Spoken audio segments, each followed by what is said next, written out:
Olá, pessoal, bem-vindos ao Despertos. Eu sou Cris de Pascoal e hoje estou aqui com Maria C. Pereda, autora da série de livros do Sol Negro, e nós vamos abordar a história das caveiras de cristal. Tudo bem, Maria?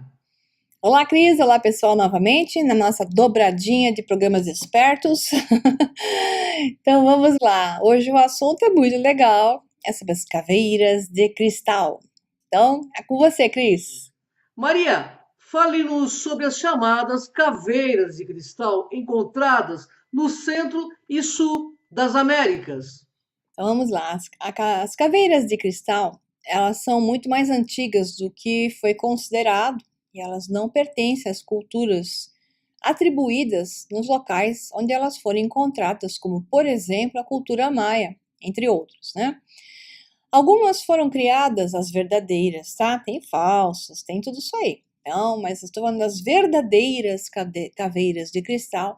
Elas foram criadas desde 35.000 antes de Cristo até mais ou menos 20.000 antes de Cristo e estavam presentes na cultura Atlante. Então eram grupos de seres que estavam na cultura Atlante, mas não quer dizer que eram exclusivamente atlantes. Porque, como eu disse num outro programa, os atlantes conviviam abertamente com os seres extraterrestres e não deixava de ser também a cultura atlante uma cultura extraterrestre que se localizou na Terra e lá viveu durante, digamos, aproximadamente 1 milhão de anos, mais ou menos, né?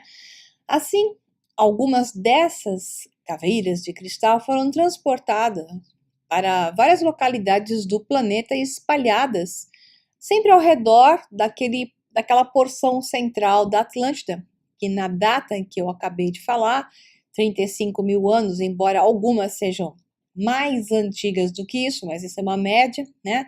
A Atlântida já estava naquela porção central, dividida já em ilhas, né, grandes, no centro do Oceano Atlântico. Essa já era uma Atlântida densa, com seres densos, que viviam já no centro do Oceano Atlântico, tá? Então, nesse período, a Atlântida já vinha afundando e se tornou mais dramático os processos de afundamento exatamente a partir dessa data, né? E essas caveiras de cristal, então, começaram a ser levadas a outras regiões do planeta, até que mais ou menos 10.000 e 5.000 antes de Cristo, elas acabaram digamos, se perdendo em uso, conhecimento e até suas localizações. Porque nessa época já a Atlântida já final, a porção final, aquela que se estava entre os pilares de Hércules, né, que eu expliquei no programa da Atlântida, também havia desaparecido, mas os seus descendentes, alguns que conseguiram se salvar, se espalharam pelo mundo e levaram essas caveiras de cristal também a diversas localidades. Uma delas é a América Central e América do Sul. O que aconteceu é que a utilização dessas ferramentas começou a diminuir, porque elas eram ferramentas, eu vou explicar isso já já, porque a perda do conhecimento começou a aumentar. Então, aqueles que eram treinados para o seu uso foram passando isso de geração em geração, e como sempre acontece, né, a perda do conhecimento ocorre porque cataclismos e guerras vão ocorrendo e os grupos que mantêm esse conhecimento acabam desaparecendo e acaba ficando um objeto que não se sabe direito para que serve. E foi isso que aconteceu com elas, né? E hoje, segundo se diz, existem poucos que ainda sabem lidar com essas caveiras de cristal. Vale a pena dizer que alguns desses objetos foram criados até antes do período Atlântico, que é o que eu falei, antes da Atlântida se tornar uma sociedade mais homogênea, porque antes disso ela era separada em grupos, como aconteceu aqueles que estavam mais próximos aos polos, que eu chamei de Tulianos. Então esses eram pré-atlantes e que depois se juntaram, unificaram, desceram devido à questão climática do planeta também, que os polos começaram a gelar novamente, que esse é um ciclo, né, de gelo, e se concentraram no centro do Oceano Atlântico e então começaram a utilizar e, digamos, fabricar outras caveiras de cristal para o uso que vocês vão entender já já. É com você, Cris. Qual a mais famosa caveira de cristal e quem a encontrou? Isso, a mais famosa caveira de cristal é a famosa de Mitchell Hedges, que a filha dele, mais ou menos em 1927, se não me engano, encontrou isso nas Honduras.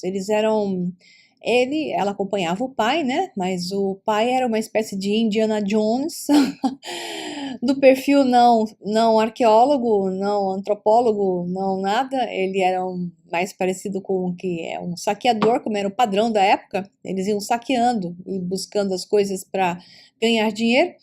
E a filha Ana encontrou isso brilhando no chão. Ela foi dar uma cavadinha e trouxe a caveira de cristal em suas mãos. E naquela época se imaginou que isso tivesse sido feito pelos maias, né? Coisa que a gente vê depois pela construção, seria impossível, né? Com você, Cris. 3. A quem pertenceram? Quantos eram? E o que elas podiam fazer? E, especificamente, as caveiras de cristal pertenceram a 13 mestres. Esse é o número exato de caveiras que são as que realmente funcionam naquele padrão de comunicação que eu vou explicar para vocês já já, né? Então, elas eram colocadas juntas para serem ativadas. Então, até você vê no filme Indiana Jones, o que está correto, eram 13 caveiras colocadas, não sei se no filme mostra 13, mas eles falam das caveiras de cristal, mas o número certo são 13 caveiras colocadas em círculo, e quando isso era feito, ocorria um processo de ativação, ocorria um aumento de energia, onde se ativava um processo de uma nova realidade, uma transferência para uma nova realidade, uma passagem para uma realidade paralela, e que poderia ser até viagem no tempo, se fosse assim, né? Através de uma nova vibração. Podia ser uma expansão de consciência apenas, ou também uma passagem para uma nova realidade paralela, ou até a criação da ponte para a manifestação de uma realidade paralela da forma como aqueles seres atlantes queriam que ocorresse. É muito interessante isso, porque é por isso que o número, com a criação da história de Jesus, porque a história de Jesus é parte tal qual é dita, e a maior parte não é a verdade. Todos os fatos e dados e datas, e isso tudo é adulterado astroteologicamente ou numerologicamente, porque era assim que se escreviam, se criavam mitos na época. Então, no caso, o número 13 é um número muito importante para um processo de transformação. E não é à toa que colocaram, então, para Jesus ser o 13º, né?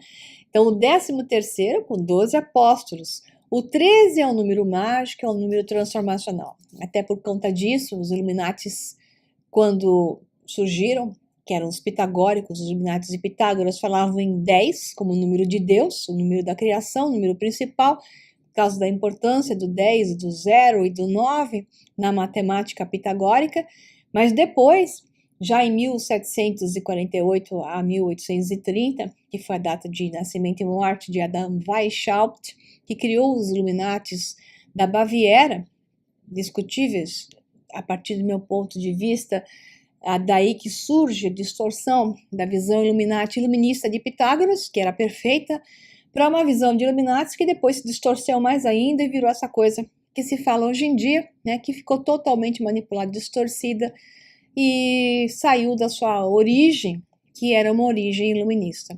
Então, Adam Weishaupt criou os 13, o número 13, que é o 13 do processo, o 13 da ordem.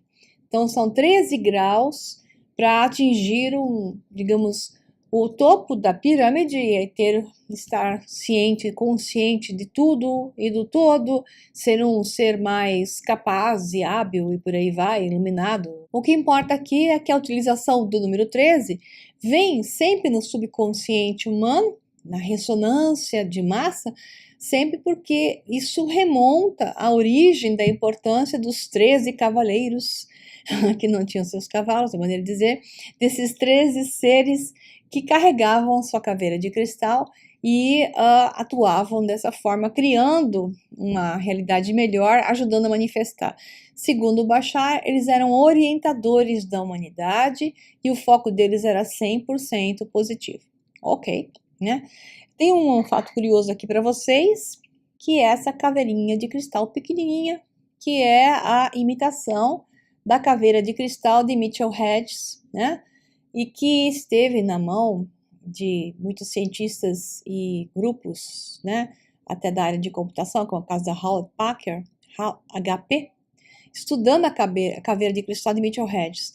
Então, esse aqui é uma réplica, né, da caveira de cristal de Mitchell Hedges, uma réplicazinha, porque ela é pititica, mas está sempre do meu lado. Como eram feitas? Vamos lá. Então, essa estrutura, você vê que é uma perfeição, quando vocês pesquisarem na internet e foram ver a história da caveira de cristal, a mais bonita, de fato, é a de Mitchell Hedges. Existem talvez cinco ou seis que foram encontradas dentre as muitas que se dizem, então, essas caveiras de cristal que estão na Terra, como sendo realmente as originais. A maioria é falso, né? Como foram feitas? A manufatura desse tipo de objeto, vamos dizer assim, era feita através de um bloco único de cristal, geralmente quartzo, como é o caso da de Mitchell Hedges, que eu acho sem dúvida nenhuma mais bonita, que foram esculpidas através de um alto nível de vibração sônica, que eu chamo de cimática. Então, a vibração sônica de alta frequência esculpia o próprio cristal, formando essa estrutura maravilhosa em um único bloco perfeito, cheio de microfibras dentro dela, que quando se injeta a luz, aliás, tem um vídeo sobre essa pesquisa da HP, em cima dessa caveira de cristal de Mitchell Hedges, que foi feito um trabalho entre anos 70 e 80 da HP, e os cientistas chegaram à conclusão que, de fato, existe algo de estranho nessa espécie, porque ela parece que está cheia de circuitos elétricos dentro dela, de acordo com a incidência de lasers. Isso pode ser comprovado muito interessantemente, né? Até a Cris tem, acho que, uma pergunta a respeito disso, né, Cris? HP Packard nos anos 70 estudou essa caveira de Mitchell Hedges. E qual foi o resultado disso? Então, é exatamente isso que eu estava falando, Cris. Existe esse vídeo onde alguns cientistas da HP contam que essa caveira de cristal não é normal, que ela tem uma capacidade como se fosse um computador. É nítido que ela conseguia, digamos, guardar informação. Coincidência ou não, foi a partir dos anos 70, 80 que o quartzo começou a fazer parte do sistema de informação, de guardar informação dentro do sistema computacional, né? Então eu acho que com certeza eles conseguiram entender como é que isso funciona, pelo menos parcialmente, e introduziram o quartzo para auxiliar a guardar memória no computador e processar memória, por aí vai, né? Então vamos lá. Como foram feitas? Como eles atuavam? O processo deles era muito interessante, eles se encontravam espalhados pelo mundo antes da Atlântida afundar, digamos, na época em que ela estava ainda ativa, antes do cataclismo final. Eles se localizavam pelo mundo espalhados, né, para poder trabalhar nesse processo de grade planetária e de transformacional da Terra, que provavelmente eles estavam tentando fazer algo positivo num processo que eles sabiam que era a destruição da Atlântida, né? Mas eles trabalhavam para guardar o máximo de informação, já que o cataclismo seria fulminante, dentro dessas próprias caveiras de cristal. Então, elas são como se fossem HDs.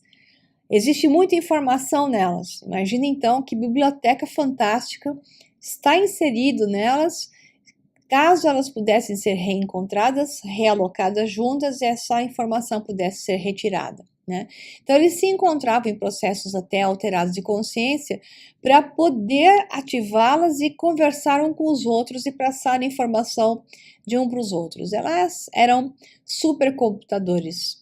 Muito interessante o trabalho e um mistério ainda para nós. Eu acredito que um dia nós vamos conseguir revelar a sua real função. Então é isso aí, pessoal. Isso aqui é só uma historinha para vocês, mas é muito interessante, com certeza. A Cris que pediu para fazer esse programa. Então, é um pouco de diversão, um pouco de informação. Ficaram um pouquinho intrigados, né, a respeito, eu também. Então, até o próximo Despertos. Um abração.